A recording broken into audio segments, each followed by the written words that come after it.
So I am going to say a few words about creativity. Learning gives creativity. Creativity leads to thinking. Thinking provides knowledge. Knowledge makes you great. Now, Abdul Kalam calls creativity as an outcome of learning. If that is true, everybody who starts learning should end up becoming creative.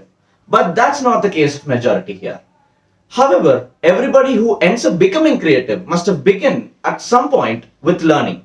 That makes learning a necessary caveat of creativity.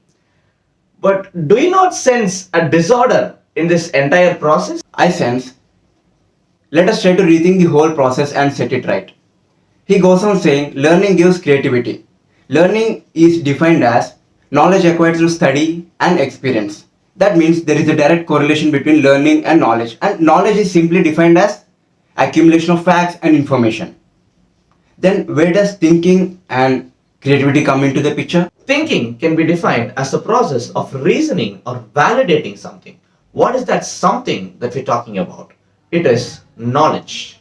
For example, if I tell you, you try to jump off the cliff and try to fly, you wouldn't, would you? No, right? Yeah, the reason you wouldn't try it is because you have this knowledge that humans cannot fly. That makes knowledge the triggering factor for thinking. Creativity, by definition, is to create or innovate something new. That means, can anybody be creative if they create something new? Not exactly. It should be both novel and valuable at the same time, be it tangible or intangible. Many studies have shown that high levels of intelligence and great imaginative capabilities are found in some of the creative individuals. So, want to know how creative you are? Pick a random object like a brick or a chair. Make a list of various possible uses that you can find with it. The larger the list, more creative you are.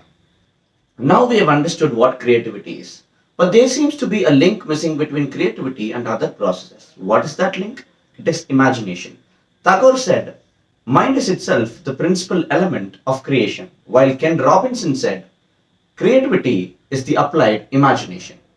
Meaning, creativity begins in one's mind in the form of imagination. To give you a proper analogy, like how there is a relationship between theoretical physics and applied physics, we have the similar relationship between imagination and creativity. And as we already know, thinking is the base for all of this. It seems like we have almost corrected the entire process, but there's still one question that is lingering in my mind. What is that? What do we learn, or what encourages one to learn? There's one process I feel it's missing before learning, and that's curiosity. Let's take children for example. You give them a toy.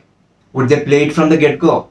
I guess no, because they first are curious about what the toy is about and how to use it. You don't need to explain it to them, right? And that's how they learn. So feel free to tap into your inner child and be curious. As someone once said, curiosity is the essence of human existence. This leaves us with a new process that starts with curiosity and ends in creativity. And we are going to name it as a C2C process. How are we sure that the process is right? Let's spice things up and put the process into test. Say we test it with the life of Abdul Kalam himself. After witnessing the flight of a bird, the curiosity brought in his thirst for learning and encouraged him to sign up for aerospace engineering. Inquisitive Kalam joined aerospace engineering at MIT and began his learning process. It is unfortunate he couldn't become a pilot, but the learning provided him with the opportunity to accumulate knowledge.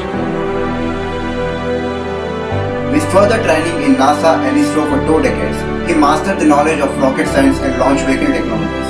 The insights provided him with the ability to think effectively. Working with Vikram Sarabhai on Project Rohini gave him the opportunity to put his thinking to work. The achievements therefore are known to the world.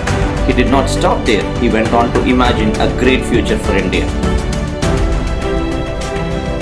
Kalam says, those who dare to imagine the impossible are the ones who break all the human limitations.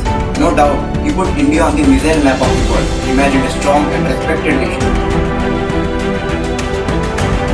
He applied his imagination to reality and created wonders like Rohini, Agni, Vayu, and the list goes on. For this reason, he was called the Missile Man of India.